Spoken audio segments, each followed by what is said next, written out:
The terminal at Los Angeles International Airport moves the way it always moves. Indifferent, mechanical. 500 people going somewhere, nobody looking at anyone else for longer than it takes to confirm they're not in the way. He stands in line like everyone else. Flannel shirt, worn bag. The face of a man who has nowhere important to be, except the boarding pass in his hand says first class. And 3 rows into the cabin, a woman in a red dress looks up from her phone, takes 2 seconds to measure everything about him, and decides, with the absolute certainty of someone who has never once been wrong about this, that a mistake has been made. She is about to hold that certainty in front of his face. She has no idea what she's holding it in front of, neither does anyone watching, not yet. The terminal at LAX smelled like burnt coffee and recycled air. Gary Collins didn't mind. He never did. He stood in the first-class check-in line with his hands loose at his sides, his worn leather duffel hanging from one shoulder. He'd bought that bag at a leather shop in Colorado during a road trip with his father, back when Raymond Collins was still alive and Gary was still the kind of man who took road trips without an agenda. That was a long time ago. The bag was cracked at the corners now. The stitching along the left strap had been repaired twice. His assistant had offered to replace it 11 times. He'd said no 11 times. Not out of sentiment, exactly. More out of principle. The bag worked. It carried what he needed.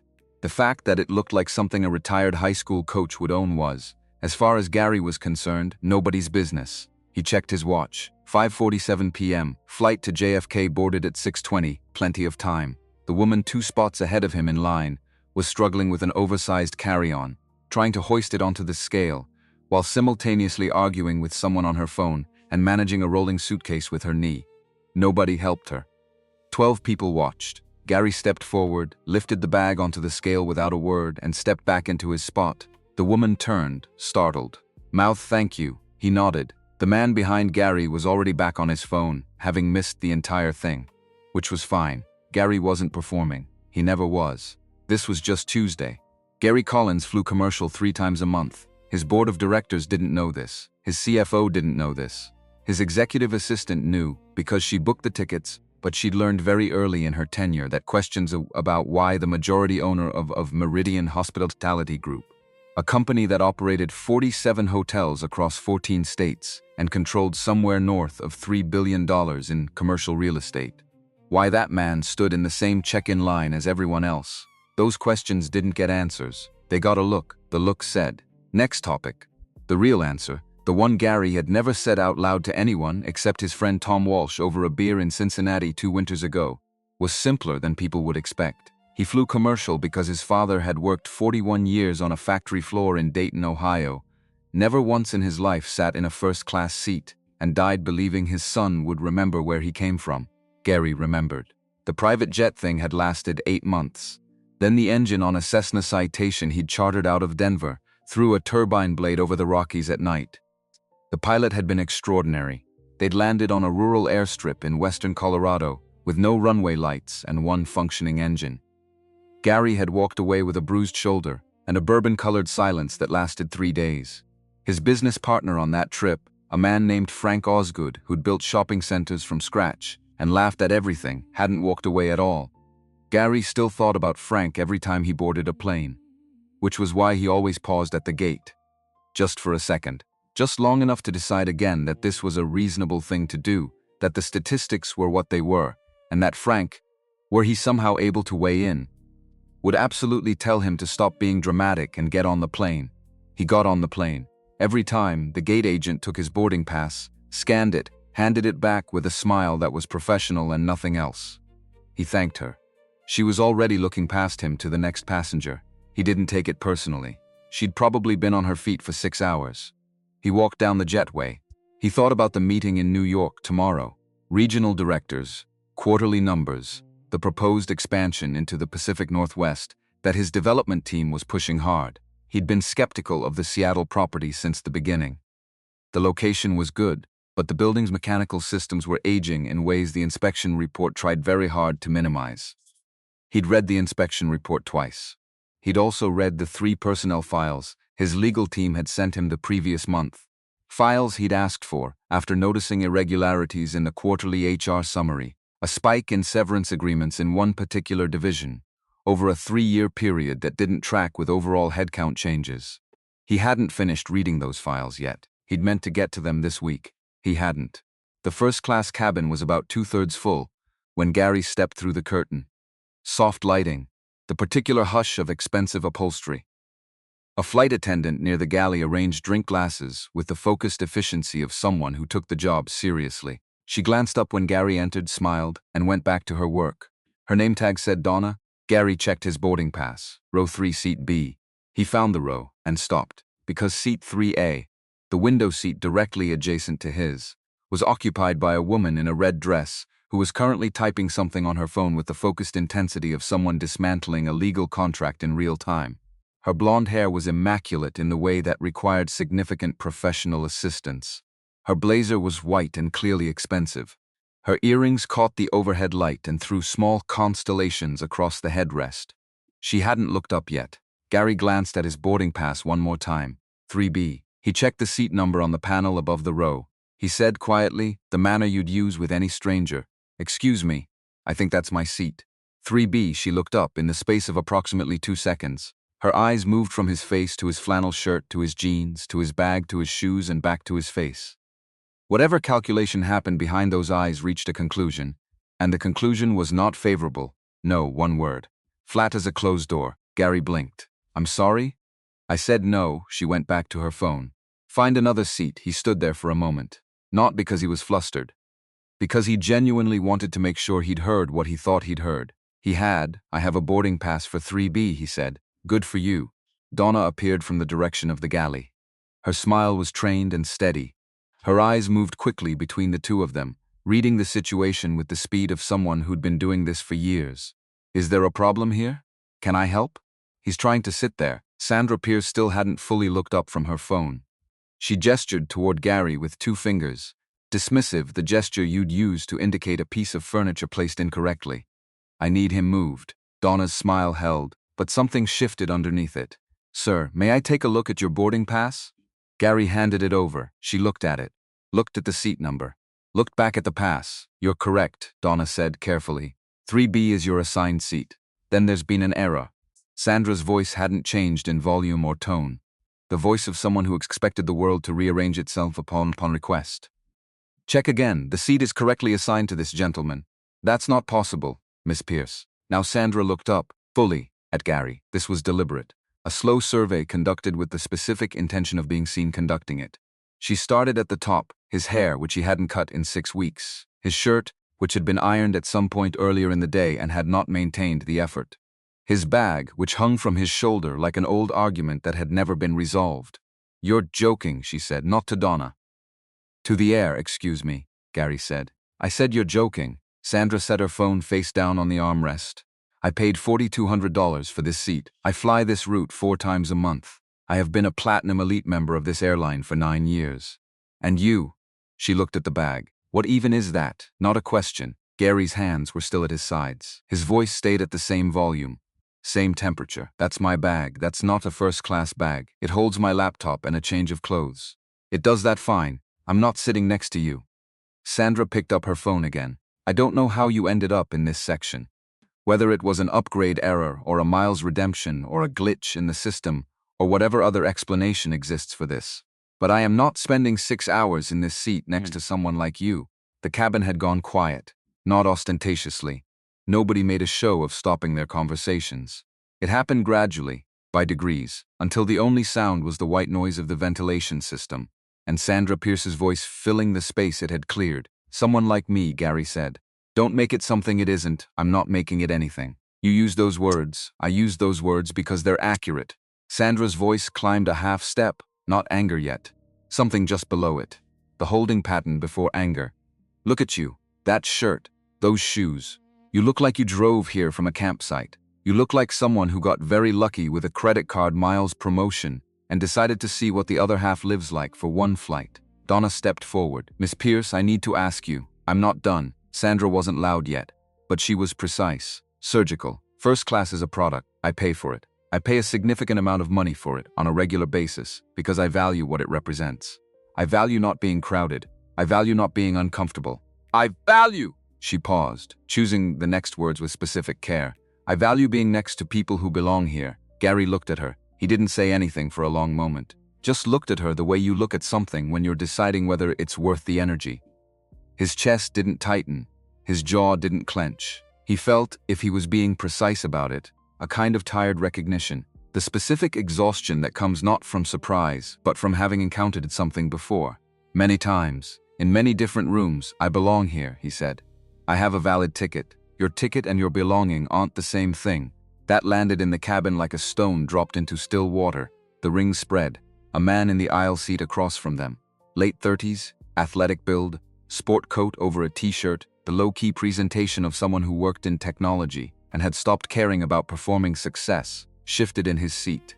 His left hand moved, quietly, the movement of a hand making a decision. He opened his phone, pointed it, casually, toward the aisle between them. His name was Scott Brennan. He was a cybersecurity attorney on his way back to New York from a deposition in Los Angeles that had run 3 days longer than expected. He was tired. He'd been looking forward to 6 hours of silence and a mediocre meal.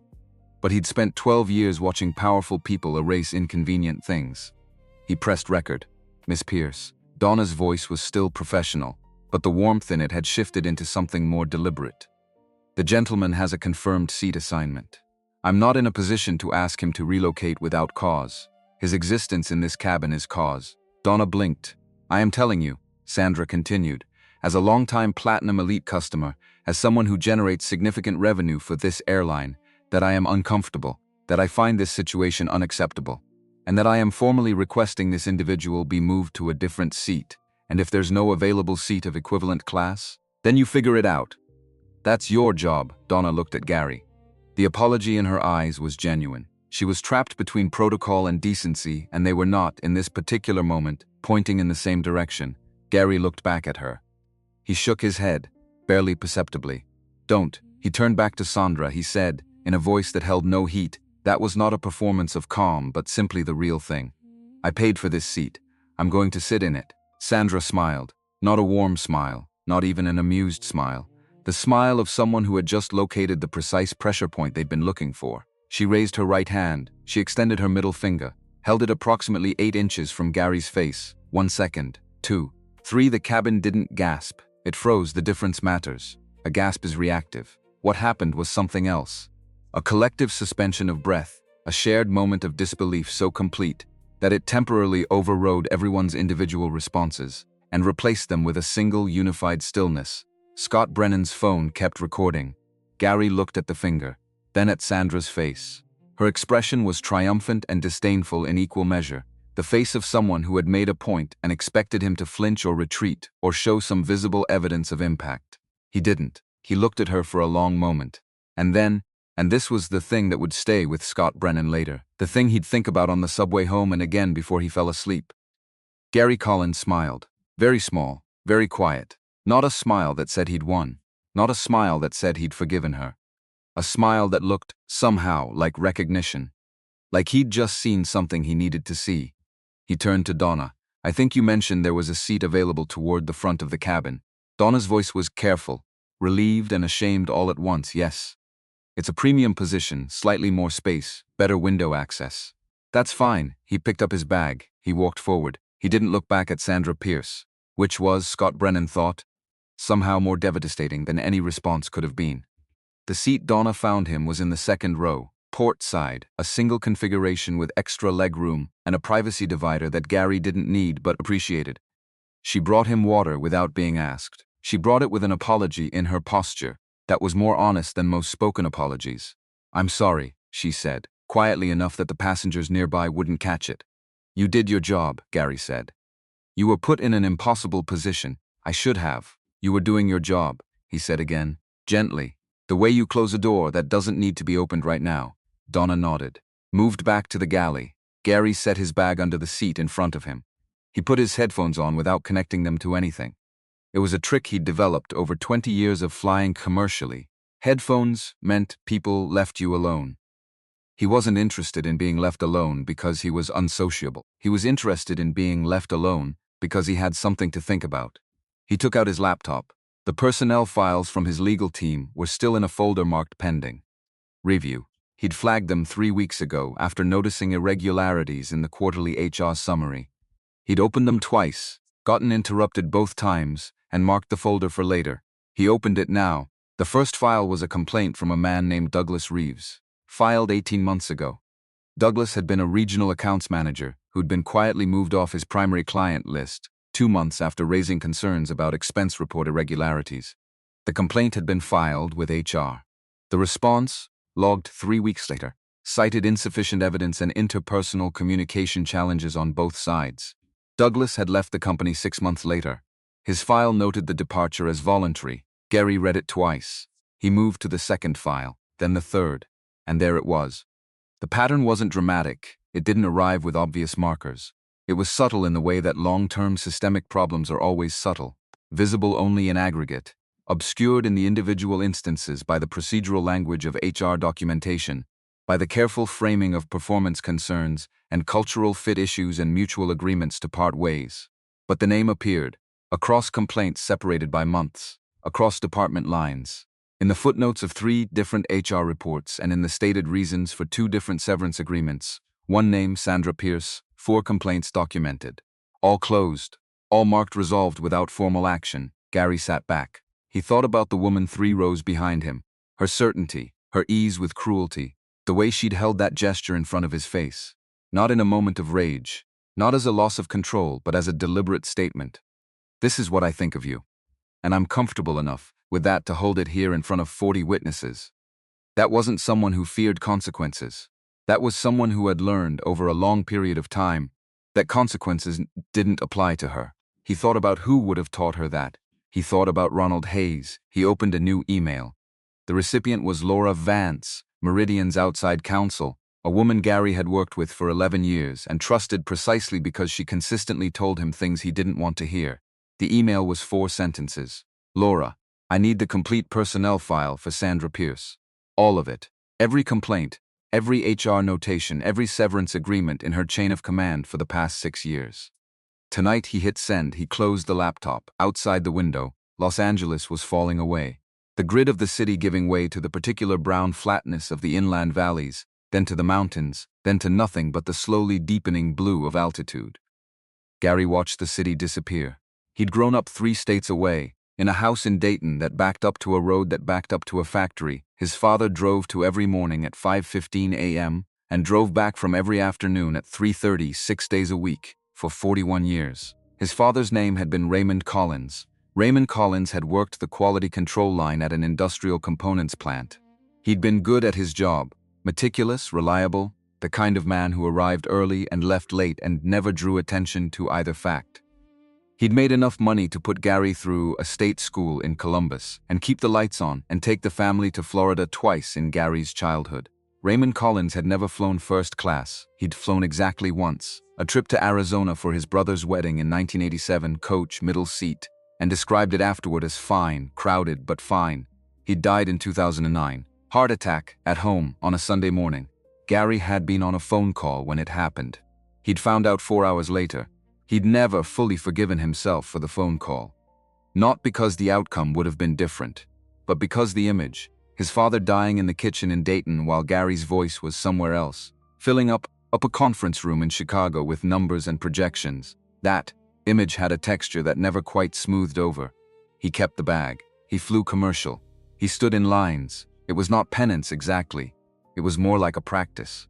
A deliberate choice to stay in contact with the ordinary weight of things. To remember that the world most people lived in was not the world he'd built for himself. To remember that the distance between those 2 worlds was not achievement. It was luck and work and timing and the specific enormous privilege of a father who believed in things that couldn't be measured. He put his headphones on, closed his eyes, and somewhere in the dark behind his eyelids, a quiet question started forming. The kind of question you don't immediately recognize as important because it arrives without urgency, without alarm, as if it's just been waiting patiently for a moment of stillness to surface. 4 complaints, all closed. All the same name. Who decided to close them? The cabin landed at JFK 40 minutes ahead of schedule. A small mercy that barely registered. Gary was one of the first off the plane. He traveled light. No checked luggage, no time wasted at the carousel. He walked through the jetway with his bag over his shoulder. And the question, still forming in the back of his mind, he didn't see Sandra Pierce at baggage claim. He wasn't looking for her. But As he moved through the terminal toward the car waiting for him, he passed through the outer edge of a conversation. Two men in expensive suits, standing near a newsstand, speaking in carefully lowered voices that weren't quite careful enough. Gary caught 3 sentences. Collins is going to be at the shareholder gala next week. First time in 2 years. Doesn't matter, the way Hayes has been managing the board. You know Collins, he owns 75%, he could. He walked past them. They didn't look up. He stepped out into the New York night. The car was there. The driver, a man named Bernard who'd been driving Gary for 6 years and understood that conversation was not always required, nodded once and pulled smoothly into traffic. Gary got in. Laura had already replied. Of course she had. Laura Vance had the reply velocity of someone who survived on a combination of professional anxiety and genuine capability. The message was brief. Got your email. Already pulling the files. Come to the office first thing tomorrow, not the hotel. I'll have coffee. He typed back. I'll be there at 7. Then he put the phone face down on the seat and watched the lights of Queens and Brooklyn slide past the window as the car crossed the bridge. 4 complaints, all closed, all the same name. The question still hadn't finished forming. Then his phone lit up. Not Laura this time. A number he didn't recognize. New York area code. A text, not a call. The text said, I know you're Gary Collins. I was on the plane. I recorded everything. I need to talk to you. I think you should know what I recorded isn't just the part everyone's going to see. Gary read it twice. He typed, Who are you? The reply came in 11 seconds. Scott Brennan, cybersecurity attorney. I was sitting across the aisle. I have the full audio from when she was on the phone after we landed. You need to hear what she said. Gary looked at the message for a long moment. Then he typed, When can you meet? Laura arrived at the hotel at 7:15 the next morning, with 2 coffees and a leather portfolio thick enough to suggest that the phrase complete personnel file had been taken seriously. She set it on the table, sat across from him, pushed one of the coffees toward him. How bad was it? Not a question. The phrasing of someone who'd seen the news already. You've seen the video, Gary said. The whole internet has seen the video. It's been up since 2 in the morning. She checked her phone. 4.6 million views as of 20 minutes ago. Gary picked up the coffee. She works for us, he said. I know, you knew before I called. I had a general sense the woman in the video looked familiar, Laura said, with the careful phrasing of a lawyer being precise about what she'd known and when. I confirmed it this morning. Gary opened the portfolio. The files were printed and tabbed. Laura had organized them chronologically, working backward from the most recent. He recognized her system. This particular way of structuring information that moved from present to past, so you understood what had happened before you understood how it had started. He started reading. The first tab was Sandra Pierce's most recent performance review. Laudatory in the formulaic way of HR documents written by people who had learned to say everything without saying anything. Exceeds expectations. Strategic thinker. Strong cross-functional relationships. The second tab was the most recent HR complaint filed against Sandra Pierce. 18 months ago, an employee named Marcus Webb had filed a formal report, alleging that Sandra had removed him from a high-visibility project 2 weeks after he'd raised concern to her directly about how client hospitality expenditures were being categorized. The complaint had been received, logged, reviewed, and closed in 21 days, closed with a notation, insufficient evidence of intentional misconduct. Recommended resolution, management communication training. Marcus Webb had left Meridian 4 months later. Third tab. Another complaint. Different employee, same pattern. Filed, reviewed, closed. Fourth tab. Another one. Gary turned the pages slowly. The complaints dated back 6 years. 4 formal complaints, but Laura had also pulled the informal HR notes. The conversations that had been documented but never escalated. And when you laid those alongside the formal complaints, the pattern sharpened into something unmistakable. Sandra Pierce's division had a turnover rate 40% higher than the company average. In her direct reports, the rate was even higher. And in the subset of direct reports who had filed or informally raised complaints before leaving, every single one of them, without exception, had been the subject of a performance improvement plan, initiated within 60 days of the complaint. Every single one. Gary set the file down. He looked at the table for a moment. Then he turned to the back of the portfolio, where Laura had flagged something with a red tab. It was an internal email. Sent 3 years ago. From Ronald Hayes to Sandra Pierce. Subject line, Simmons situation. The body of the email was 11 words. Hauled it the way you usually do. I don't need details. Gary read those 11 words 3 times. Ronald knew, he said quietly. Laura didn't say anything for a moment. At minimum, he enabled it. At maximum, she stopped. At maximum, he actively facilitated a culture that protected her. Over 6 years. Across multiple complaints, Laura's voice was even. She was keeping the professional and the personal in separate compartments until she had more information. The question right now is what you want to do with this. Gary was quiet. He thought about the woman on the plane, the easy contempt, the practiced cruelty, the way she'd held that gesture in front of his face, with the calm of someone who had done similar things before and never once paid a price. She hadn't learned that in a vacuum. Something had taught her she was safe. Something in the structure of the company he owned. Not built from scratch, but acquired and grown, and, apparently, trusted to run itself more than he should have. Something in that structure had told Sandra Pierce, repeatedly and consistently, that the behavior in these files was acceptable, was manageable, was in fact protectable. He thought about the name at the back of the file, Carol Simmons. He'd signed that termination order 36 months ago. HR had brought it to him as routine, a performance-related separation, the paperwork clean and in order. He'd signed it because that was the system. You hired good people, built good processes, trusted the systems you'd established. He'd trusted the system. The system had failed Carol Simmons, and he had signed the order. I want to find Carol Simmons. He said. Laura nodded slowly. She'd been expecting something like this. She didn't sign an NDA, I know. They offered her one at separation. She refused. HR noted she was non-compliant in the exit process and flagged her for potential litigation risk. Was there litigation? No. She didn't have the resources. Gary sat with that for a moment. She didn't have the resources. 36 months ago, Carol Simmons had been a rising manager in his company. A salary, benefits, a career trajectory, a future that looked like it was heading somewhere meaningful. And then Sandra Pierce had decided she was inconvenient, and Ronald Hayes had written 11 words in an email. And the system had done what the system was designed to do. And now Carol Simmons was somewhere in this country without the resources to fight back. And Gary had signed the order that made it official. Find her, he said again. I'll have an address by end of day. Gary stood. He picked up the coffee, drank the last of it, set the cup down. There's also someone I need to meet tonight. A man named Scott Brennan. He was on the plane. He has audio. Laura looked up. Audio of what? Sandra Pierce. After we landed. He said she was on the phone. Gary paused. He said I need to hear what she said. Laura's expression shifted. The specific expression of a lawyer who has just felt the shape of a case change in her hands. What time tonight? I'll find out. He picked up his bag. At the door he stopped, turned back, looked at the portfolio still open on the table, all those tabbed files, all that documented harm. There was a question he'd been circling since the night before on the plane, since the moment he'd found Carol Simmons's name in the file. The kind of question that once you let yourself ask it directly, has a weight that doesn't go away. He asked it, Laura. When I signed that termination order 3 years ago, was there anything in what was presented to me that should have made me question it? Laura was quiet for a moment. The file was clean. The paperwork was in order. There was nothing on the surface that flagged as unusual. That's not what I asked. Another pause. Longer this time. There was a note in the supplementary documentation, in the HR file, not in the executive summary that came to your desk. A note from Carol Simmons's direct supervisor. Not Sandra, someone below her, saying the performance issues cited in the PIP seemed inconsistent with her prior reviews, and that note didn't make it into my summary. No, Gary nodded. He wasn't surprised.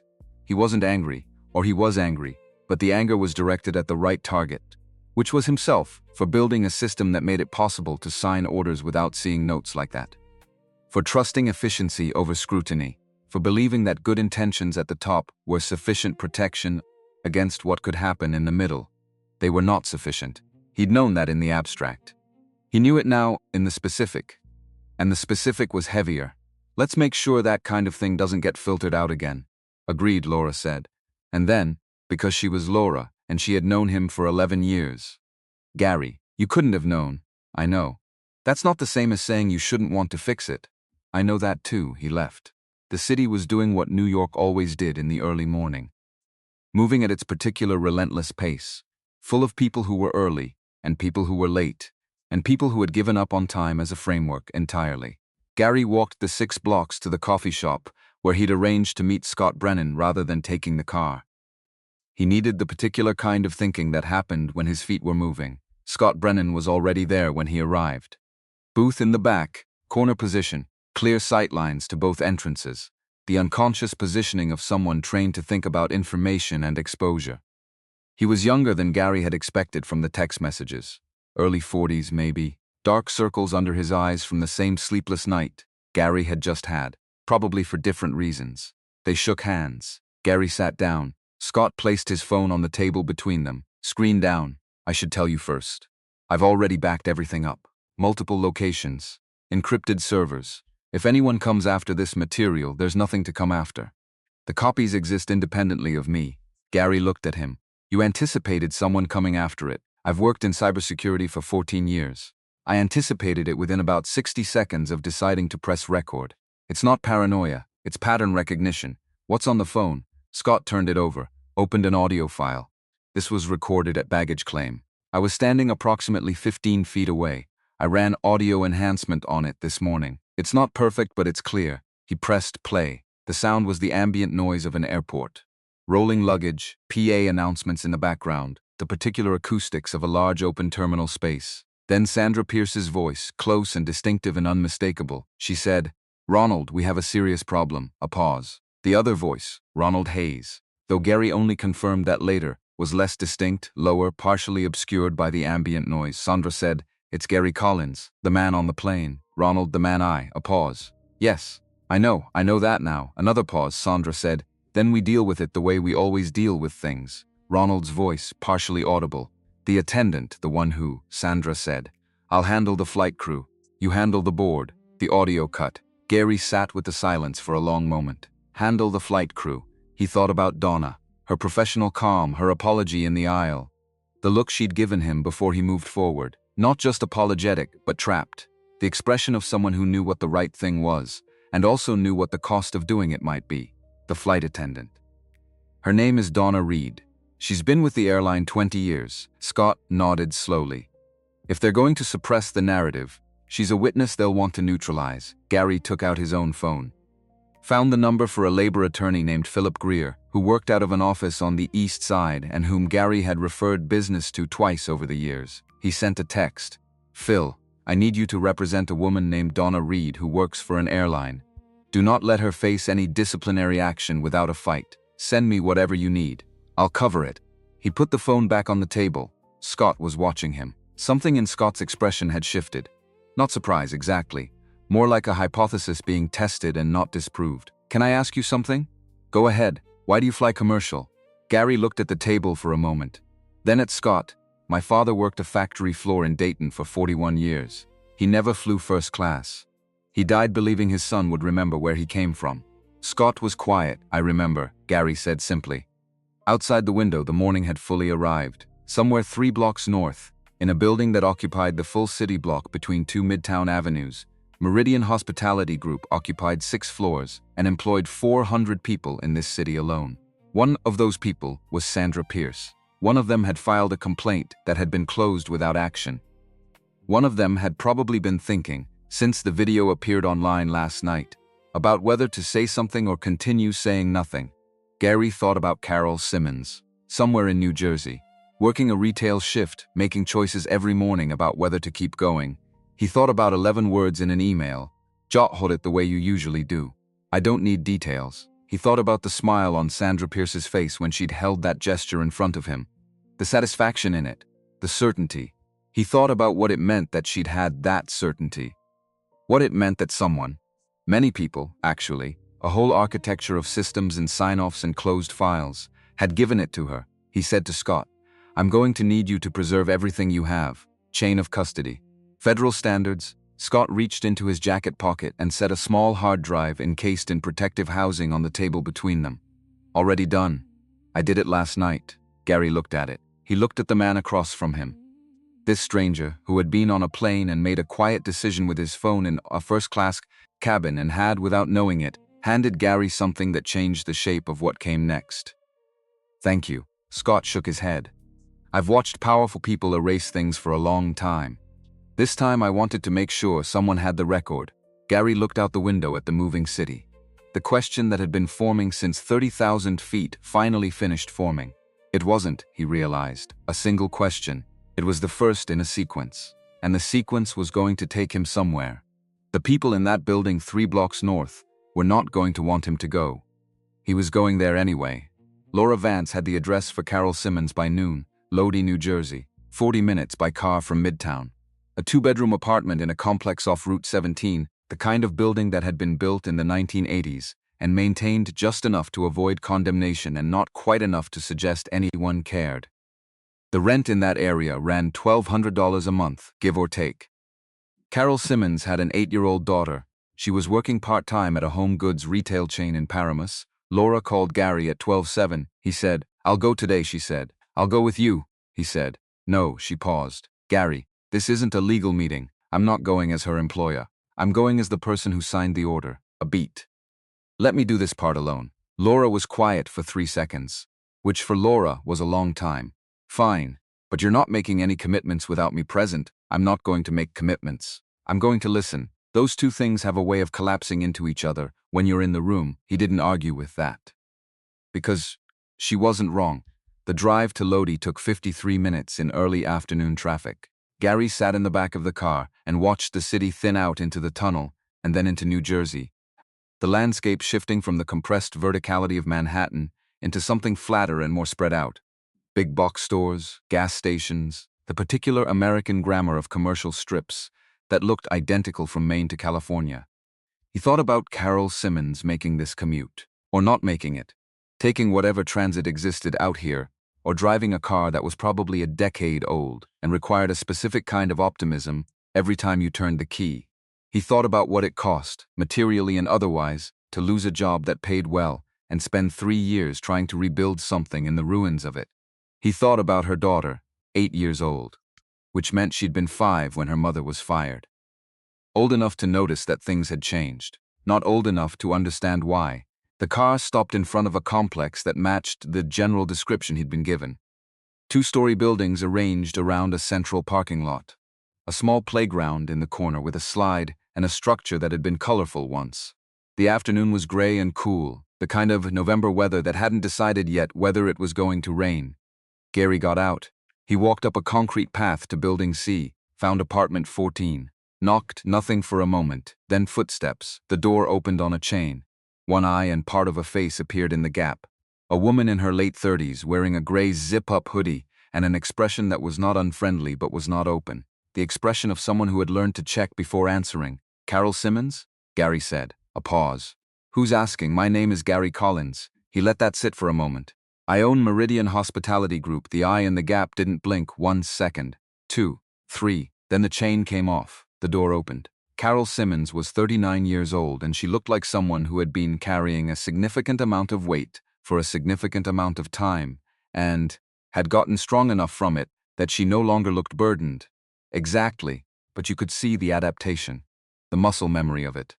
Her eyes were the particular shade of brown that appears almost amber in certain lights, and they were doing something Gary had seen in a handful of people over the years. Looking at him the way you look at something when you're simultaneously trying to figure out what it is and preparing for the possibility that it's dangerous. She didn't invite him in immediately. "How did you find me?" "Public records and a contact who does investigative work." "I'm not going to pretend the process was invisible." She considered that. Then she stepped back from the door. He went in. The apartment was small and clean in the way that takes effort. The kind of clean that happens when you don't have much and you take care of what you have. A couch. A coffee table with a child's drawing on it, half finished, a horse or possibly a dog, the ambiguity of childhood art. A kitchen visible through a pass-through. A backpack by the door that belonged to an 8-year-old. Carol didn't offer him a seat. She stood in the middle of the living room with her arms crossed, not aggressively, just positioned, ready. Gary set his bag down by the door. He didn't take off his jacket. "This wasn't that kind of visit. I signed the termination order for your position in September 2020. She looked at him. "I didn't ask why. HR presented it as a standard performance-related separation. The paperwork was clean. I signed it without looking at the underlying file. Still looking at him, there was a note in that file. From your direct supervisor, not Pierce, someone below her. The note said the performance issues cited in the improvement plan seemed inconsistent with your prior reviews. That note didn't make it into the executive summary. Something shifted in Carol's face. Not softening, more like recognition. The expression of someone hearing the official confirmation of something they'd known for 3 years and had never quite been able to prove. I know about the note. Your supervisor told you. Before she left, Carol said. She left 4 months after I did. She told me on her way out what she'd written and what had happened to it. Gary nodded. I'm sorry, he said. Carol looked at him for a long moment. For what specifically, which was exactly the right question. And exactly the one he deserved, for signing an order without asking why. For trusting a process that was designed to give me clean paperwork while burying the things that would have complicated the decision. He paused. For running a company that let this happen for 6 years, and not knowing it was happening, Carol uncrossed her arms. Not because she was warming to him. Because she needed her hands free for what she was about to say. Do you know what I had to choose between? In the 5 months after they contested my unemployment benefits? She didn't wait for an answer. I have type 2 diabetes. Manageable, diet-controlled mostly, but I need one medication. It's about $200 a month without insurance. And I had rent. And I had Emma. And I had $200 a month that I couldn't spend on medication because it was the difference between keeping the apartment and not. She looked at him steadily. So I made the choice you make when you're a single parent, and there isn't a good option. I went 5 months without the medication. I managed. Nothing catastrophic happened. But it could have. Gary was quiet. The apartment felt very still. I know this doesn't address what happened, but I need to ask you, would you be willing to talk to me about what you experienced? Formally. On the record, something moved through Carol's face. A whole weather system of emotion, arriving and resolving in a few seconds. I tried that already, 3 years ago. You know how that went, I know. Then why would this be different? He reached into his jacket pocket, took out his phone, opened the email thread from Laura, and turned the screen toward Carol. Because I have an attorney who has been building this case for 2 days, and who has found enough in the existing files to establish a pattern. And because there's an audio recording from the night of the flight that connects the incident publicly visible to the behavior documented in those files, Carol looked at the screen. Then at him, what kind of audio he told her about Scott, about baggage claim, about handle it the way you usually do. She sat down. She sat down on the couch, not carefully, the way you sit when your legs make the decision independently of your mind. She put her hands flat on her thighs. She looked at the coffee table, at her daughter's drawing. The horse or the dog, half finished, the lines loose and confident in the way a child's lines are, before they start worrying about whether they're doing it right. They know you're looking into this, probably. Yes, then they're already moving, almost certainly, which means she stopped. Her jaw tightened, which means Emma, Laura Vance, my attorney, can arrange security, private, discreet. Starting tonight if you want. I want to think about it, of course. I'm not saying no. She looked up at him. I'm saying I need to think about it. I need to talk to Emma's school. I need to. She stopped again. Something behind her eyes went very flat and very determined. I've spent 3 years being afraid. I've spent 3 years making small decisions every day about what I could afford to be afraid of and what I couldn't. I'm tired of that, Gary nodded. Take whatever time you need. Laura will be available whenever you're ready. He reached into his jacket and put a business card on the coffee table. Laura's card, not his. Her number. Direct line. She answers. Carol looked at the card. Didn't pick it up yet, Mr. Collins. You said you were sorry. Yes, I'm going to hold on to that. Not because it changes anything. But because most people in your position don't say it. They say things like, we take these matters seriously and we are committed to a culture of respect. They say it, and they've already moved on before the sentence is finished. A beat. You said it like you meant it. I did mean it. She picked up the card. The envelope appeared under Carol Simmons's apartment door at 6:47 the following morning. She found it when she went to get Emma's school things from the mat near the entrance, where Emma habitually dropped her backpack and jacket and left them as a kind of daily obstacle course. The envelope was standard business size, white, no return address, no postage. Hand-delivered. Inside were 4 photographs. Emma, walking to school, the specific route, the specific streets, the specific sequence of turns. Emma at the playground 2 blocks from the apartment. Emma getting off the school bus. Emma at the window of a McDonald's that Carol sometimes took her to on Friday afternoons. No note. No words. Just the photographs. Carol called Laura at 6:52. Her voice was controlled in the specific, terrible way of someone who has suppressed panic so completely that what remains sounds almost calm. Laura recognized the kind immediately. Laura called Gary at 6:54. Gary heard the description of the photographs and felt something in his chest go very cold and very still. Not anger. Anger was too diffuse. What he felt was more precise than anger, more targeted. Where is Carol now? Still at the apartment. She hasn't taken Emma to school. Good. Don't. He was already moving. I need a security firm. Someone reliable, not connected to Meridian, completely independent. I know a firm. I've used them before. I can have people there within 2 hours, 1 hour. I'll try, Laura. This is what they do when they're scared, I know. Which means they're scared. I know that too, Laura said. But scared people do the most damage. Don't lose track of that, he didn't argue, because she was right. The security team arrived at Carol's apartment in 68 minutes. 2 people, low-profile, civilian clothes, a man and a woman who introduced themselves with first names only, and had the particular contained attentiveness of professionals who treated their job as an information. Problem, first, and a physical 1 second. Carol stood in her living room with Emma at her side. Emma was 9, actually. She'd had a birthday 2 weeks earlier that Carol hadn't mentioned, and she was 9 in the specific, alert way of a child who had learned to read adult expressions accurately, because adult expressions had been consequential in her world. She looked at the 2 new people in the apartment with eyes that were calm and curious and too old for her face.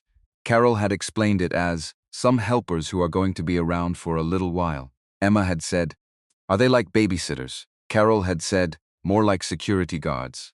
Emma said like, the mall. Carol had said, exactly like that. Emma had accepted this and gone to get her backpack, which was, Gary would think later when Laura described it to him, one of the more straightforwardly courageous things he'd heard about in a while. The security team assessed the apartment, the building, the route to Emma's school.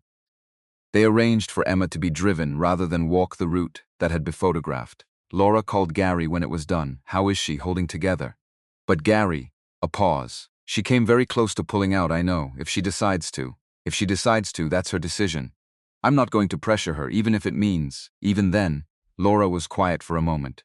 You know the difference between you and most of the people I work for. He waited. Most of them would have said that and meant approximately 40% of it. You say it, and mean all of it, which is either your greatest strength or your most exploitable weakness, depending on who's sitting across from you. Which one is Ronald Hayes? The second one, she said. Definitely the second one. The article appeared online at 8:15 that morning. Gary found it via news alert. The headline read, Meridian Majorita Oker's personal vendetta. Sources inside company describe pattern of retaliation, following public embarrassment. He read it in the back of the car on the way to Laura's office. The article cited 4 anonymous sources, all described as current or former Meridian executives. The framing was consistent and clearly coordinated. Gary Collins, humiliated by a viral video incident on a commercial flight, had launched a campaign using company resources to investigate and build cases against employees who had witnessed or been connected to the incident. The sources described him as erratic, emotionally reactive. The article included details about Carol Simmons, not her name, but enough specifics. Former mid-level manager, New Jersey. Terminated 3 years ago, that anyone who knew would know. He put the phone down and looked out the window. The thing about a coordinated media attack was that it didn't need to be believed to be effective. It just needed to introduce doubt, to shift the story from what Gary was doing to why he might be doing it. Once that shift happened, every action he took would be filtered through the lens of motive. Was he pursuing justice? Or was he pursuing the satisfaction of a wounded ego dressed up as justice? Ronald Hayes understood this. Ronald Hayes had been managing corporate narratives for 30 years. Gary went upstairs. Laura was at her desk with 3 screens open and a coffee that had gone cold an hour ago. You've seen it on the way over. It's already been picked up by 2 financial news outlets. Stock is down 4.5% in pre-market. She turned one of her screens toward him. Numbers, lines on graphs moving in the wrong directions. The board is going to call an emergency meeting. I'd estimate within 48 hours. Who are the 4 sources? I can't confirm them, but the specific details in the piece, the ones that aren't publicly known, could only have come from people with access to executive communications and HR files, which is a very short list. Ronald, or someone acting for Ronald. There are 2 other board members who've been in his corner for years. She folded her hands on the desk. Gary, I need you to understand something. What's coming next isn't going to be subtle. The board meeting, the morality clause. They're going to use the clause. He knew about the clause. Standard in Meridian's shareholder agreements. a provision that allowed the board to call a review of any executive, including the majority owner, if their conduct was determined to be significantly damaging to the company's reputation or financial interests. It had never been invoked. It had been written as a theoretical safeguard that lived in the documents and was never expected to breathe. Ronald Hayes was about to give it oxygen. They'll argue the video, the investigation, the media coverage. All of it collectively constitutes reputational damage attributable to your actions. They'll say you've put personal grievance above fiduciary duty. I haven't, I know that. You know that. Convincing a board that's already been worked by Ronald Hayes for 30 years is a different problem. She leaned forward. We need more than the files. We need more than Scott's audio. We need Carol, on the record, and we need at least 2 other witnesses who can speak to the pattern. There are others, I know. 3 contacted me this morning through the general inquiry form on my firm's website. They'd seen the video, former employees. They left their names. She slid a piece of paper across the desk. 3 names, 2 women and a man. He looked at the names. He thought about what it had taken for each of them to type their name into a form and press submit. The calculation involved, the risk assessment, the 3 years or 4 years of silence, of having decided that silence was the safer choice. And then watching a 47-second video of a woman in a red dress hold a gesture in someone's face, and deciding something. Deciding that silence had a cost too. Reach out today, I will. Laura paused. There's one more thing, he waited. Sandra Pierce called my office this morning. She asked to speak to someone close to you. She said she had information about Ronald Hayes that you needed to hear before the board meeting. The room was very quiet. She's flipping. She's protecting herself, Laura said, which may produce the same result, depending on what she knows and whether she'll say it on the record.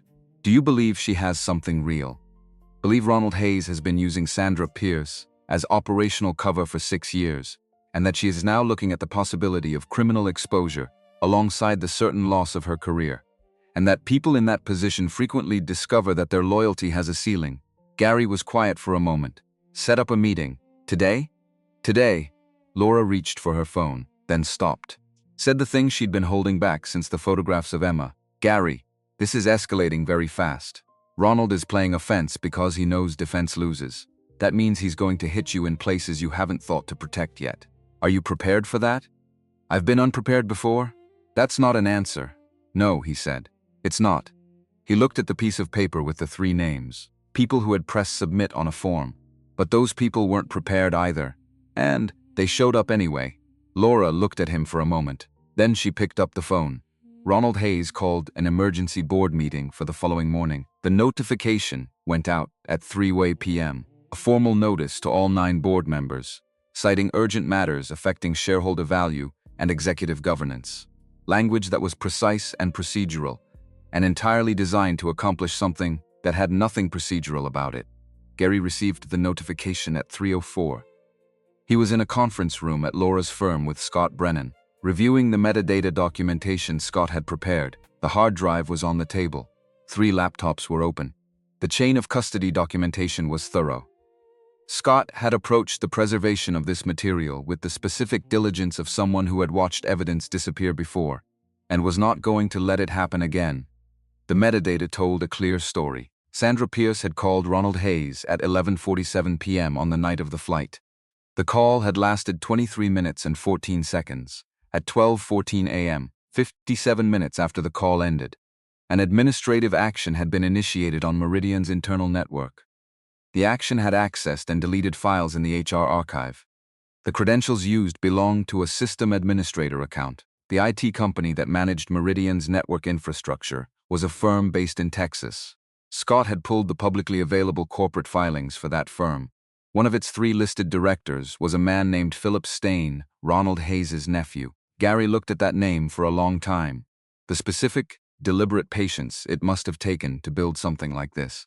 To construct a network of protection and concealment so thoroughly woven into the infrastructure of the company that it was invisible from the outside and probably felt, from the inside, like just the way things worked. Like competence, like management. The access logs I pulled from their email hack attempt trace back to the same IP block that the deletion event used, Scott said. Connect those 2 things explicitly in the documentation. Already done. And the financial records. Scott pulled up a different file. The 17 payments from the Employee Welfare Fund. I cross-referenced the authorization dates against Sandra Pierce's complaint timeline. Every payment follows a complaint by between 3 and 8 weeks. The payments are routed through a vendor account listed as providing employee wellness services. What kind of services? The vendor doesn't appear to have a physical address, a website, or any documented service delivery. It has a tax ID and a bank account. Scott paused. The bank account is registered to a trust. The trust was established in Delaware. The beneficiary is listed as a charitable organization called the Meridian Employee Support Foundation, which doesn't exist, Gary said. Which doesn't appear to have filed a 990 in the past 4 years, Scott said. Which is the polite way of saying no, it doesn't exist as a functioning entity. Gary looked at Laura. Wire fraud. Tax evasion. ERISA violations if the fund was established as an employee benefit. Laura's pen was moving fast. This isn't just cover-up, Gary. This is theft. Ronald has been stealing from the Employee Welfare Fund to pay for his own liability management. The room was quiet for a moment. Gary thought about the employees who had contributed to that fund. Meridian had a voluntary payroll deduction option. Hardship funds, emergency assistance. Not a large program. But people had put money into it in good faith. How much? Laura added up the column. $623,000. Over 4 years. $623,000 from people who'd put $5 a paycheck into a fund because they believed it would be there if they needed it. He stood up from the table. He walked to the window. Laura's view of the city. The one she'd stopped seeing years ago. He looked at it. I want the FBI to have all of this before the board meeting tomorrow. Gary, if we go to federal investigators before the board meeting, Ronald will know. And when Ronald knows, he'll panic, Gary said. Yes, and when he panics, he'll do something, Laura said carefully. Something worse or something stupid or both. Which could help us or hurt us depending on timing. Gary turned back from the window. Or it accelerates the timeline in a way that takes the choice out of the board's hands entirely. Laura was quiet for a moment. That's the play, he confirmed.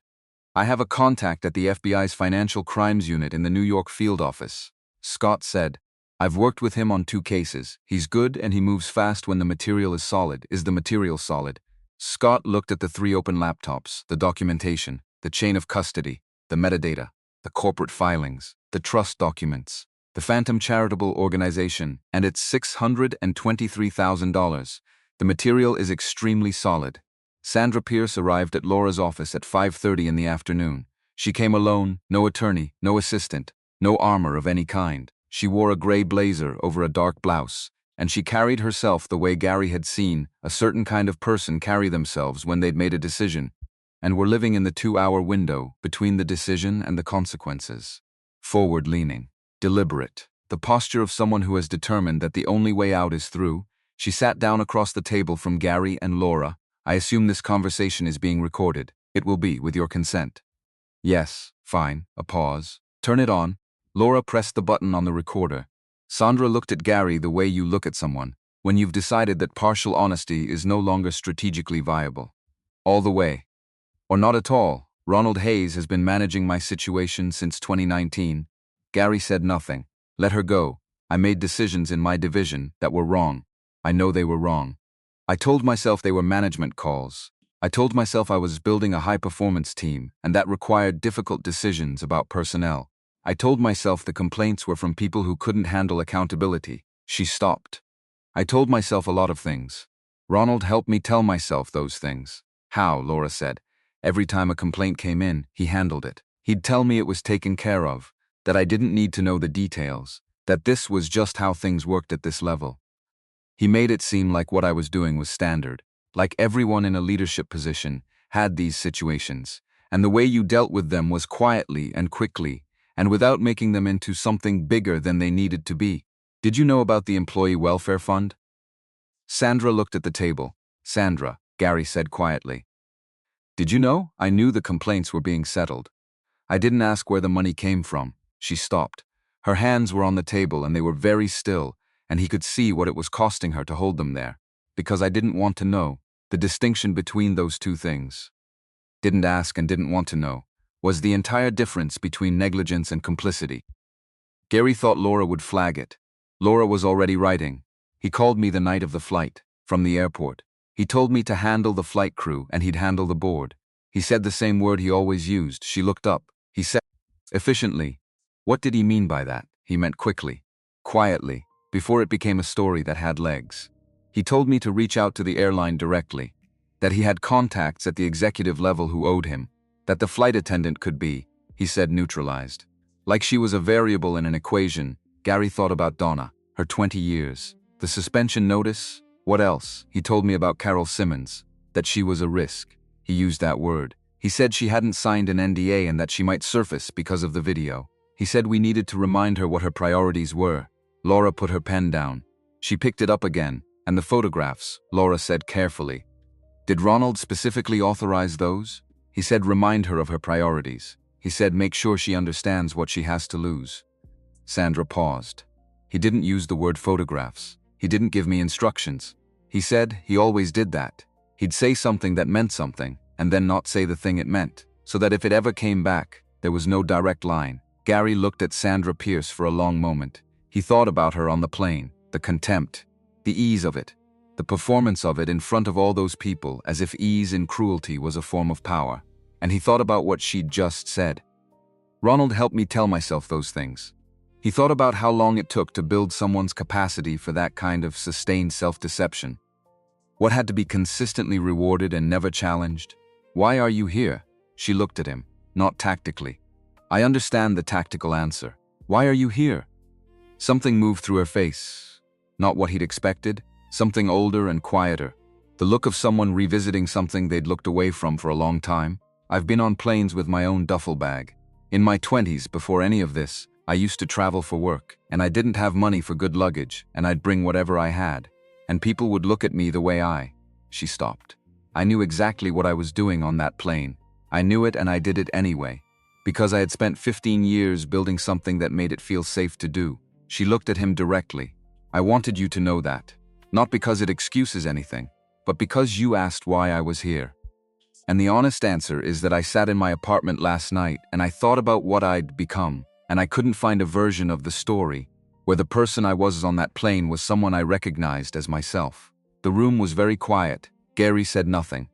There was nothing to say that wouldn't be either too much or too little. He let the silence be what it was. We'll need a formal statement, Laura said. On the record, signed. With everything you've told us today, I know. It will be used in a federal investigation, I know. It will be public, I know, Sandra said. And then, for the first time since she'd sat down, something in her posture changed. The forward lean releasing, just slightly. Not relief, not quite. Something that lived in the same neighborhood as relief but came from a different direction. I know, she said again, quieter. The board meeting convened at 9 the following morning in the 38th floor conference room at Meridian's headquarters in Midtown. Gary arrived 7 minutes early. He sat down at the long table and waited. Ronald Hayes arrived at 8:58 with two board members Gary recognized as his most consistent allies, a man named Gilbert Marsh, who'd been on the board for 12 years and had the particular complacency of someone who'd been comfortable for too long, and a woman named Frances Kirk, who was sharp and political, and had been siding with Ronald on every consequential vote for the past 4 years. Ronald looked at Gary and smiled. The smile of a man who had arranged the furniture. Gary, I appreciate you being here. I know this must be a difficult week. It's been instructive. The other board members filed in. 6 remaining members. 3 of them Gary trusted. 3 he was less certain about. The arithmetic had been doing itself in his head since the night before. Ronald called the meeting to order. He said it with the calm of someone who had rehearsed this moment. He laid it out methodically. The video, the negative coverage, the stock decline, the use of company resources for what he framed as a personal investigative agenda. The disruption to normal operations caused by Gary's direct outreach to former employees in a way that bypassed HR and legal protocol.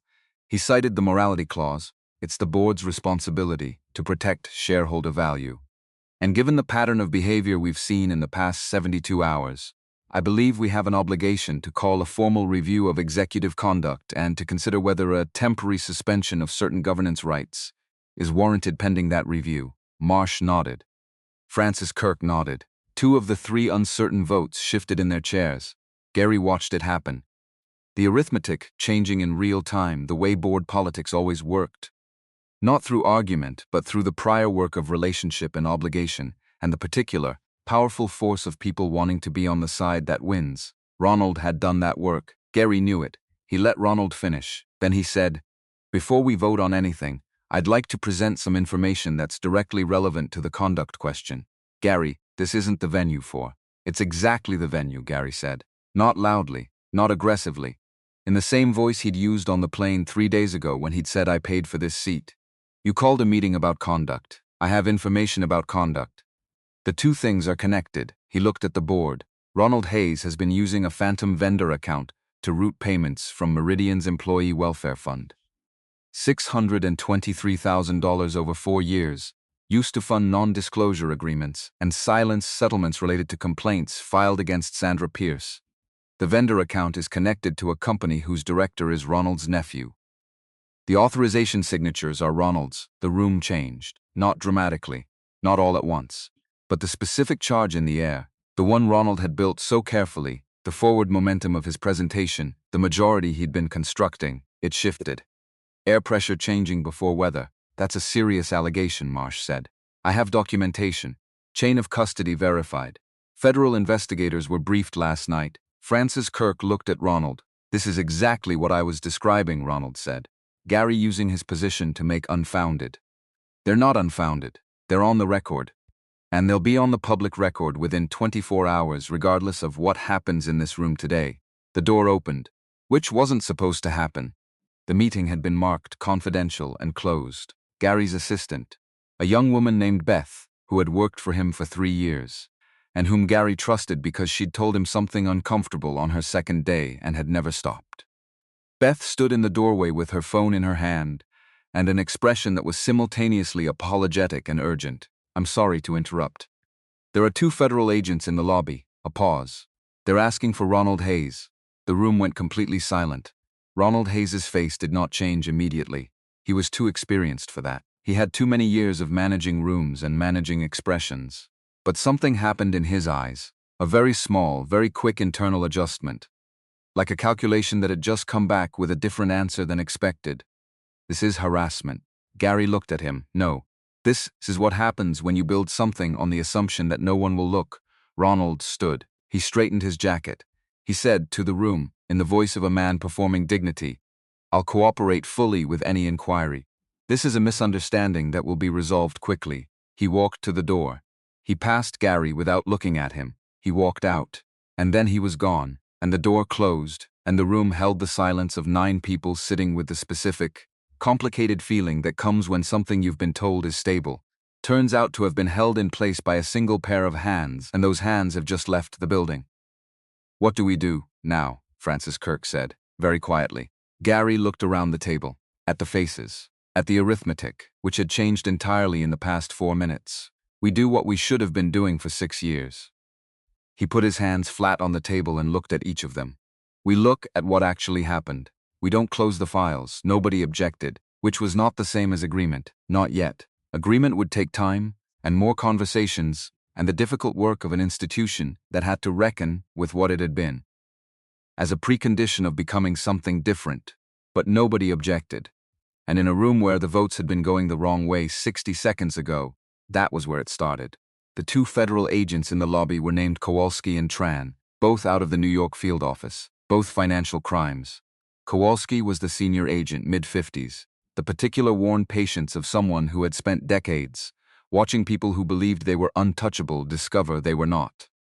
Tran was younger, quieter, precise in the way that comes from training rather than experience, but would eventually become both. Scott Brennan had made the call the previous night at 11:40 p.m. Kowalski had picked up on the second ring, which told Gary, when Scott relayed this detail the following afternoon, everything he needed to know about how long the FBI had been watching Meridian's financial architecture from a distance, waiting for the specific combination of evidence and cooperation that would let them walk through the front door. They hadn't needed to be convinced. They'd needed the chain of custody documentation and a witness willing to put their name on it.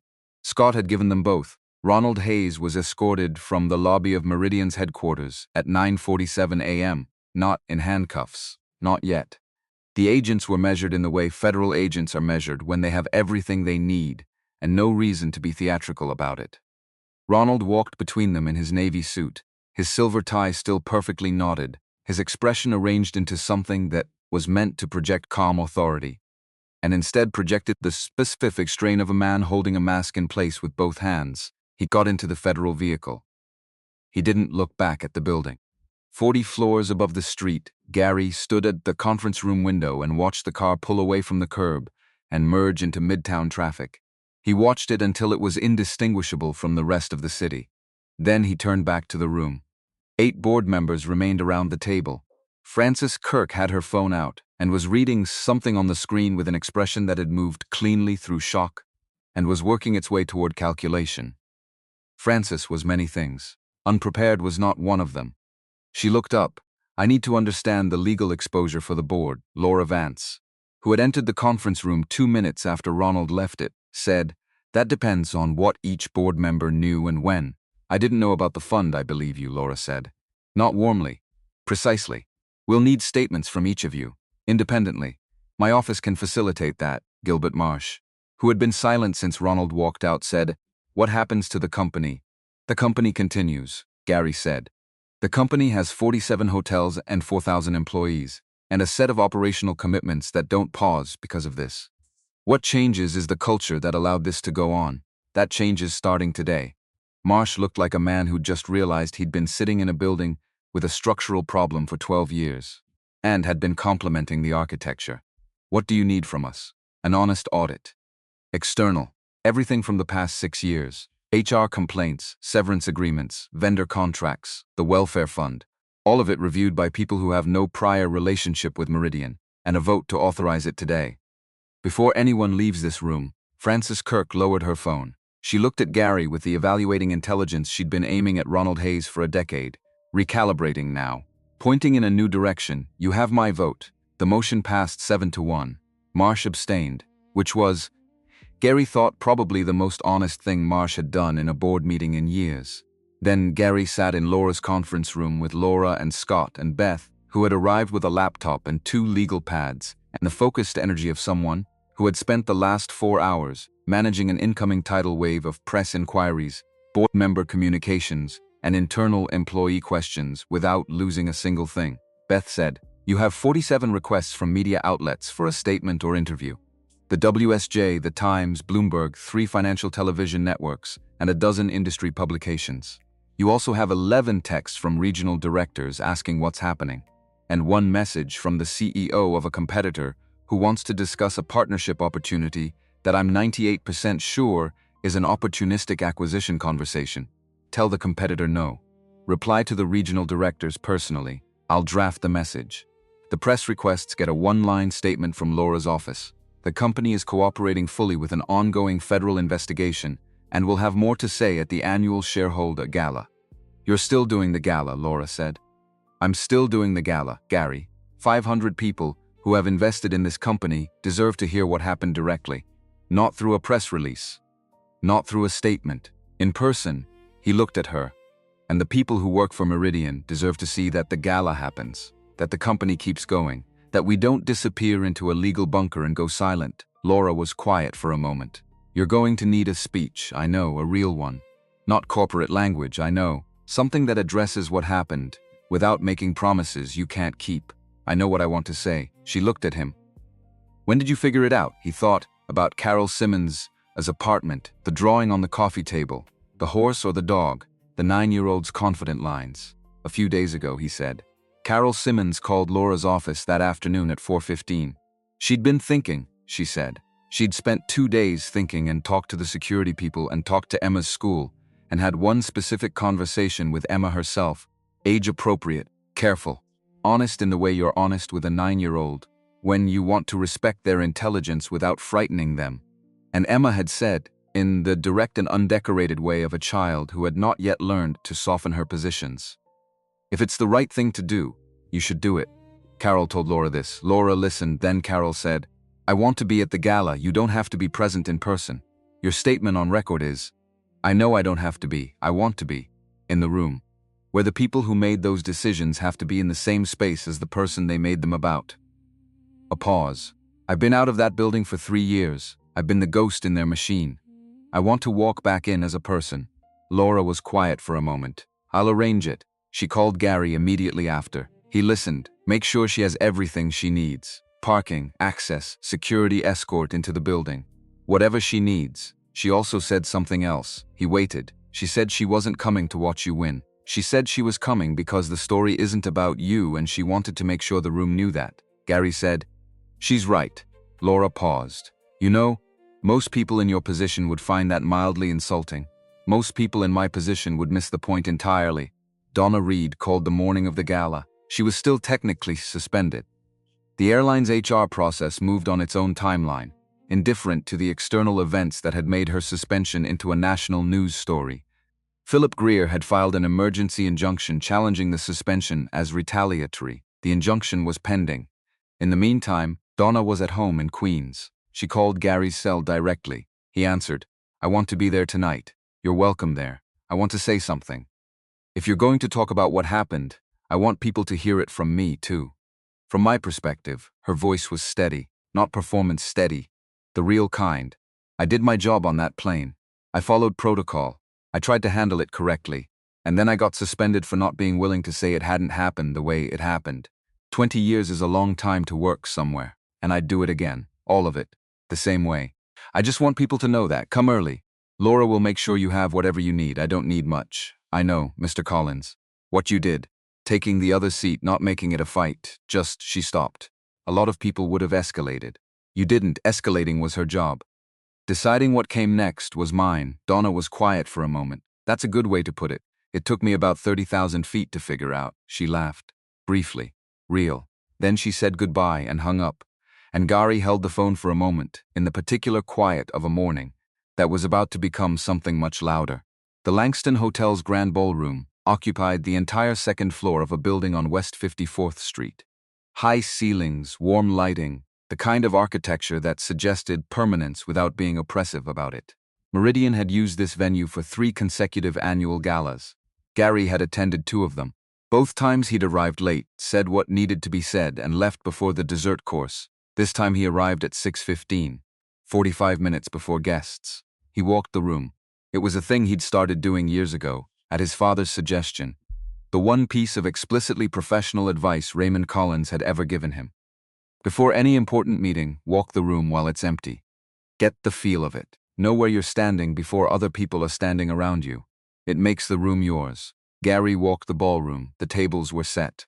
The AV crew was doing final checks. Catering staff moved efficiently through the space with the practiced invisibility of people doing their jobs well and not needing recognition for it. He stopped at the podium. He put both hands on the sides of it. He looked at the empty chairs. He thought about what Carol had said. "I want to walk back in as a person." He thought about what Donna had said.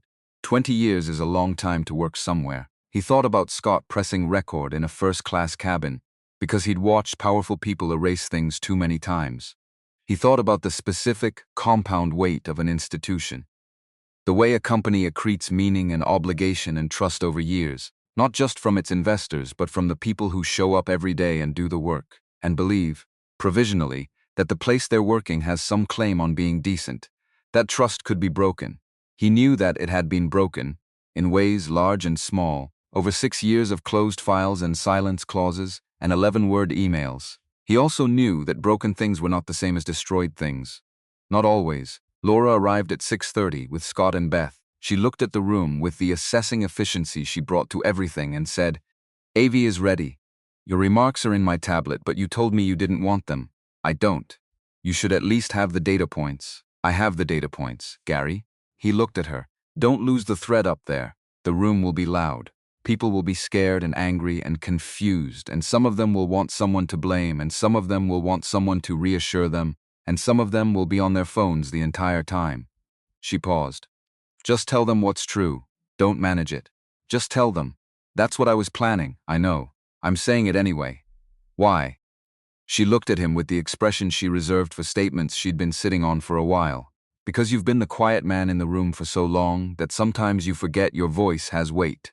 She turned back to her tablet. "It does. Use it." He looked at the empty chairs. $623,000.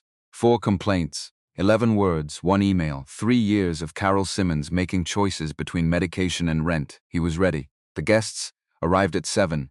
with the particular energy of people who had been reading new alerts all day and were uncertain whether they were attending a business celebration or a reckoning, and had dressed for both possibilities. The room filled steadily. Gary stood near the back wall with Scott and watched. Carol Simmons arrived at 7:12. She wore a navy blazer over a white blouse, and she walked through the ballroom entrance, with her shoulders back and her eyes forward, not performing confidence but inhabiting it. The security escort from Laura's firm walked 2 steps behind her. She found the seat reserved for her and sat down. She didn't look around the room for people she recognized. She looked at the podium. Donna Reed arrived at 7:20. She was in a dark blazer. She found a seat near the aisle and sat with her hands in her lap, and the particular alert stillness of someone who had been a professional in a high-stakes environment for 20 years and had therefore learned to be very still when the room needed it. The event coordinator found Gary at 7:35. He walked to the stage. He didn't look at the podium. He walked past it and stood at the front of the stage without it, in the open air of the room. And he could feel the shift in the audience. Not what they'd expected. He let the room settle. I want to start with something that has nothing to do with quarterly numbers or expansion strategy or the Pacific Northwest acquisition. The room went quieter in a different way. The kind of quiet that happens when a room decides to actually listen. 4 days ago, I was on a flight from Los Angeles to New York. I was wearing a flannel shirt and carrying a bag I've had for 20 years.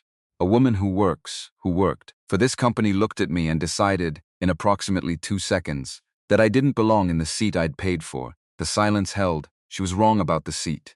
She was also performing at volume a judgment she had been making about people for the entirety of her time at this company. With the specific confidence of someone who had learned that there were no consequences for it, he paused. She had learned that from us. From the systems we built, from the complaints we closed and the files we managed, and the arrangements we made to keep inconvenient truths out of the rooms where decisions happened. Someone in the third row shifted, the sound of a chair moving on carpet. Nothing else. I want to introduce you to 2 people. He looked toward where Carol was sitting. She stood. Carol Simmons worked for Meridian for 7 years. She was a rising manager in business development. She filed a formal complaint about discriminatory behavior in her division. Within months, she was on a performance improvement plan. Within a year, she was gone. The termination order came across my desk as a routine personnel matter. I signed it. He let that sit. I signed it because I trusted a process that had been specifically constructed to give me clean paperwork while burying the things that would have complicated the decision. That's not an excuse. That's what happened. Carol was still standing. Her expression was not readable in the way that public expressions often aren't, layered and complex and doing multiple things at once. But she was there, in the room, standing in the building where her career had been dismantled, walking back in as a person. And Donna stood. Donna was the flight attendant on the Los Angeles flight. She did her job correctly. She followed protocol. She was put in an impossible position and handled it with more grace than most people could have managed. She was suspended from her position 3 days ago in an attempt to neutralize her as a witness to what happened. He looked at the room. She's here tonight because she decided that 20 years of doing her job right was worth protecting, and that protecting it meant being in this room. Donna sat. Carol sat. Ronald Hayes is currently assisting federal investigators with questions about the misuse of Meridian's employee welfare fund. The details will be public shortly. What I can tell you is that over 4 years, $623,000 was diverted from that fund. Money that employees contributed voluntarily, in good faith, believing it would be available if they needed it, and used to fund settlement agreements designed to silence people who had been harmed. The room erupted, not into chaos, into the specific, multi-directional noise of 500 people, processing the same information at different speeds and with different stakes. Investors talking to each other, board members checking phones, several journalists in the press section typing rapidly. Gary didn't raise his voice. He waited. The room came back. Meridian has authorized an independent external audit of every HR complaint, every severance agreement, and every vendor contract for the past 6 years. The audit will be conducted by a firm with no prior relationship to this company. Its findings will be public. The board voted unanimously. Francis Kirk, seated at the board table along the far wall, looked at the room with the expression of someone who had recalculated every variable in the past 72 hours. and had arrived at a position she was going to hold with the same conviction she'd aimed elsewhere. Every person who filed a complaint at Meridian and was subsequently terminated, demoted, or subjected to retaliatory action will receive a personal call from me. Not from HR, not from a legal representative, from me. Before the end of the month, he looked at the room. I'm not here to tell you this company is fixed.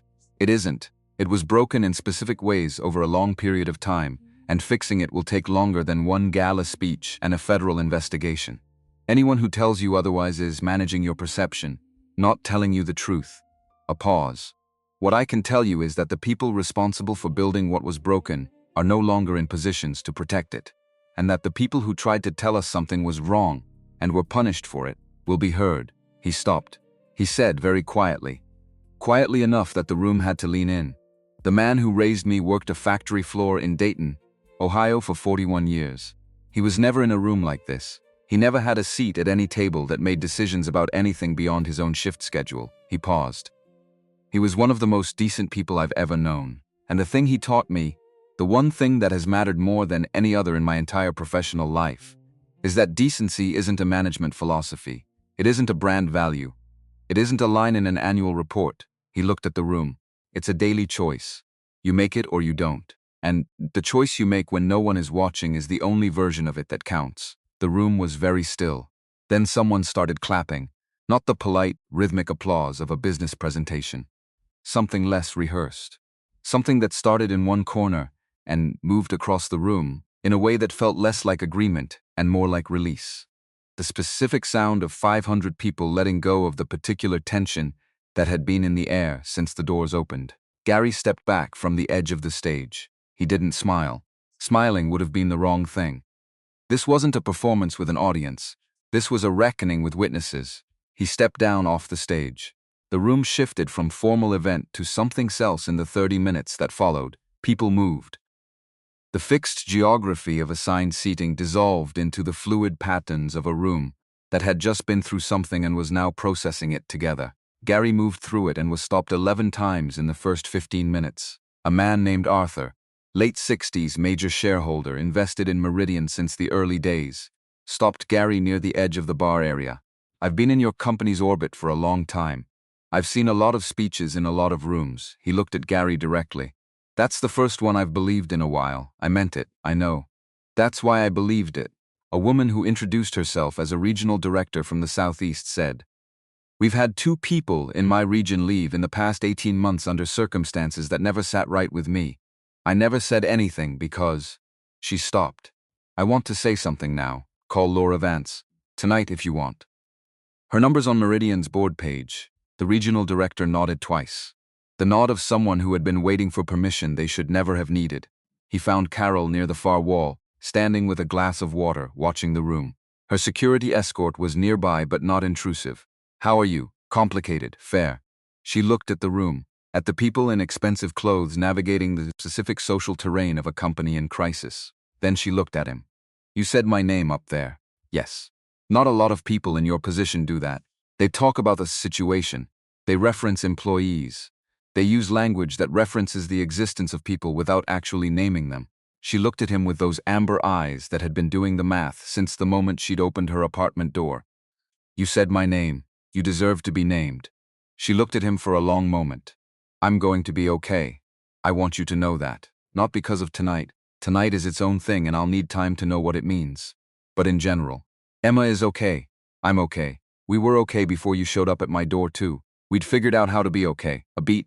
But this is different than okay. And I didn't know I needed different until tonight." "What will you do?" "What will you do?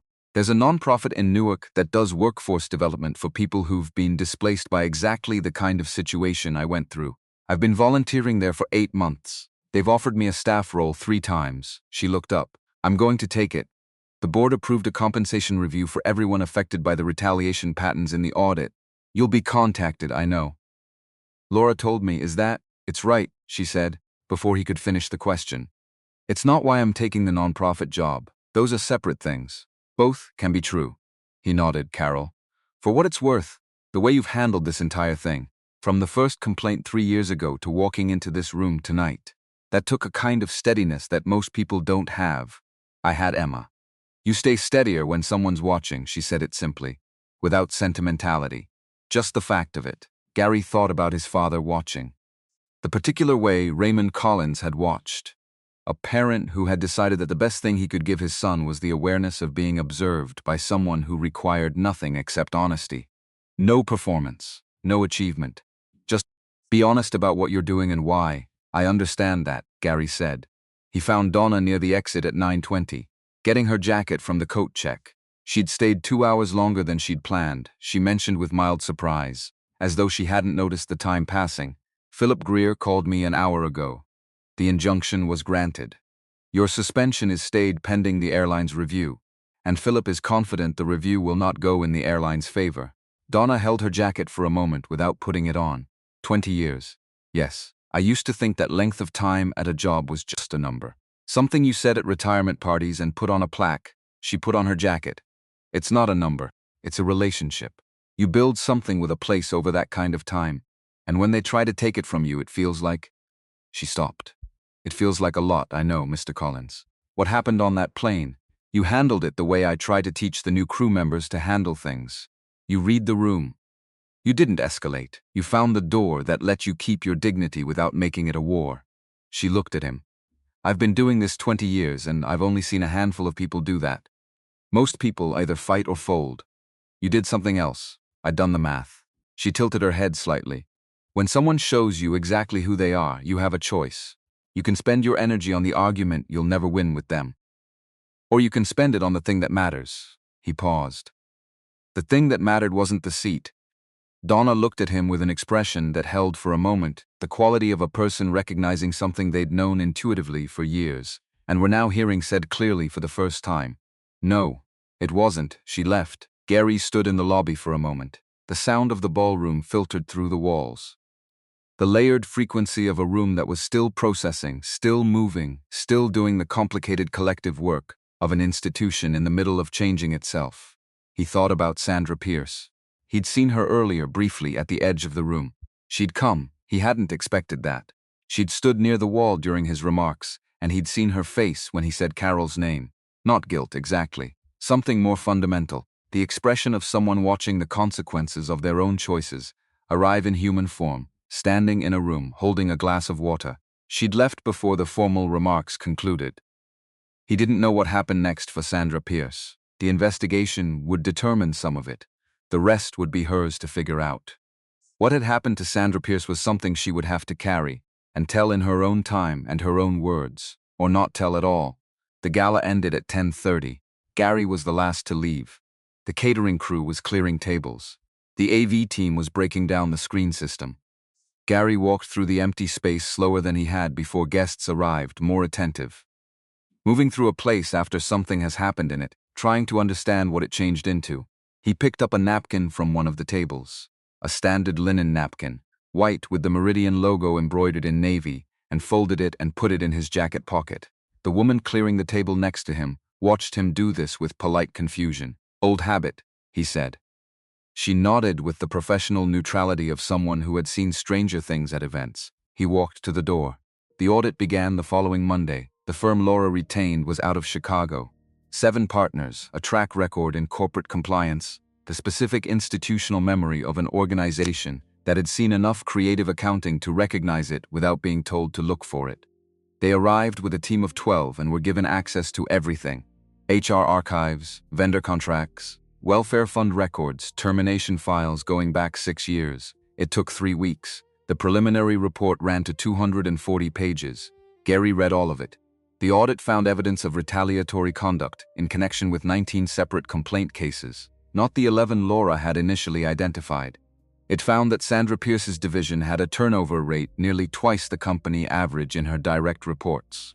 It found that of the 23 people who had left Meridian under circumstances traceable to complaints involving Sandra, 14 had received settlement offers, 11 had signed NDAs, and 4 had been specifically discouraged by HR representatives from pursuing external legal options.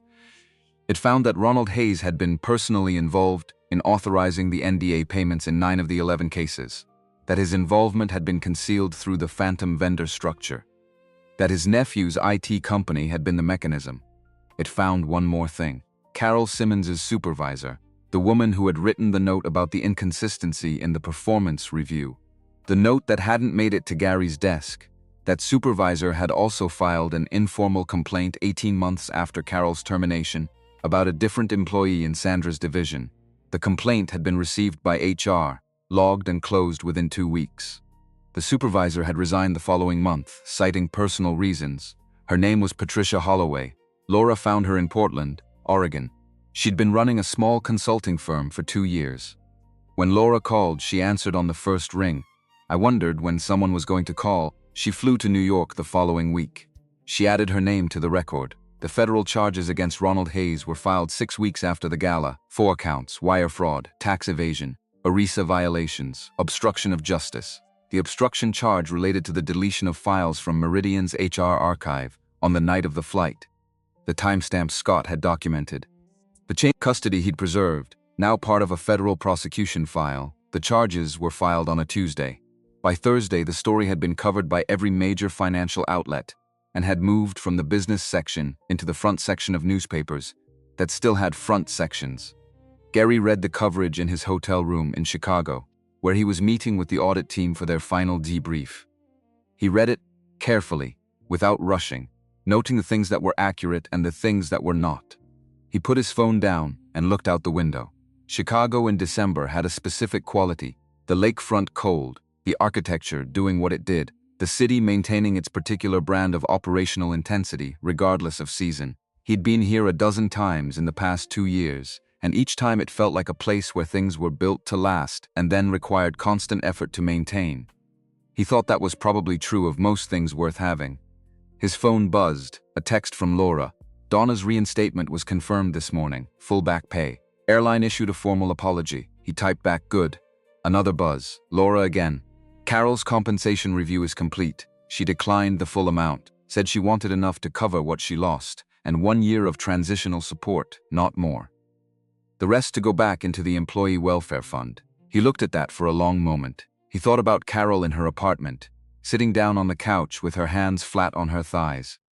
The 9-year-old who had said, if it's the right thing, you should do it. The woman who had figured out how to be okay before anyone came to help, and had decided, when help arrived, to take only what she'd actually lost. He typed. Make sure that's reflected clearly in the public record. Her name, her decision, her reasons. Laura. She already asked for the same thing. He put the phone down. He picked it up again. He opened his contacts. Scrolled to a name near the top. Not alphabetical. Just the first name he'd added when he'd started using this phone 3 years ago. Raymond Collins. His father's number, disconnected since 2009, still in the contacts because he'd never deleted it, and at some point had stopped wanting to.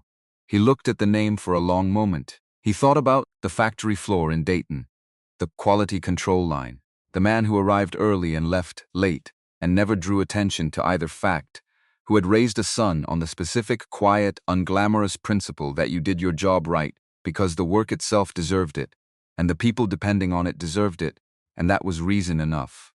He thought about what nguyenngoads would have said about this whole week. The board meeting and the gala and the federal charges and the audit and Carol declining the full amount and the AV crew breaking down screens, while Gary walked an empty ballroom holding a folded napkin. He thought Raymond Collins would have said, you signed the order. And then, so now you don't sign orders without reading the whole file.